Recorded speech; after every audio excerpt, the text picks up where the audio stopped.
Hello, hello everyone! I am Alice of KH Arts and Cloud Orchid Publishing, and today I am going to talk to y'all about a read I really enjoyed called Mistress of Rome by Kate Quinn. So this is a historical fiction novel about ancient Rome. This is during the time period of Caesar Domitian's rule. And it follows the main character, Lepida, also affectionately throughout the book known as Thea, and her life is really tough. She starts off as the daughter of a woman who is very poor, and it's clear that, she's had multiple baby daddies, and when Thea is a young girl, she marries another guy because back then, most women, this was their fate, that they just kind of had to have a man in their life in order to survive, because a lot of women were limited in what kinds of jobs they could have and money that they could make for themselves. So her mother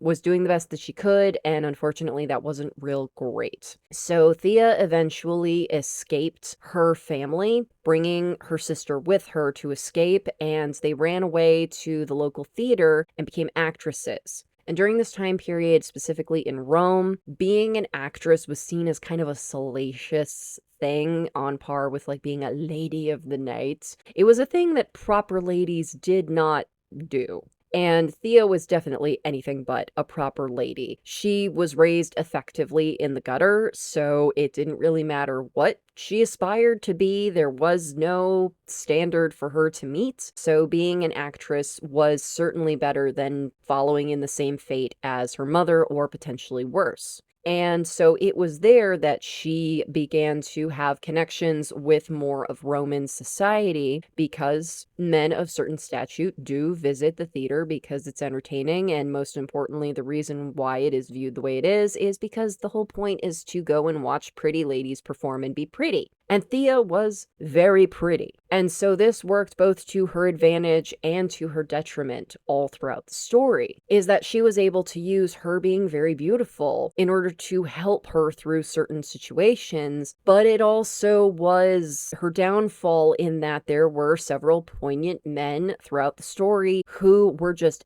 absolutely obsessed with her because she was so beautiful and sought to control her in one way or another. And so she goes through this very turbulent life and eventually falls in love with a gladiator named Arius. And they are certainly a pair because Arius is seen as a barbarian, and this means a non-Roman person. And that's also why he was recruited into being a gladiator, because he's a non-Roman person. And if you are non-Roman, there are also very few occupations that you can hold, even as a man. And they were definitely the odd couple, but they fell in love. And problem with this is because of those men that were very obsessed with Thea due to her beauty, that they sought to tear them apart. One of the pivotal men in this story that was super obsessed with Thea was Cesar himself, Domitian. And so at the height of the story, Domitian is doing everything in his power to make Arius as miserable as possible because he didn't like that Thea loved him and not Domitian. And he also sought to make Thea as miserable as possible because she would not return his affections. She did not love him,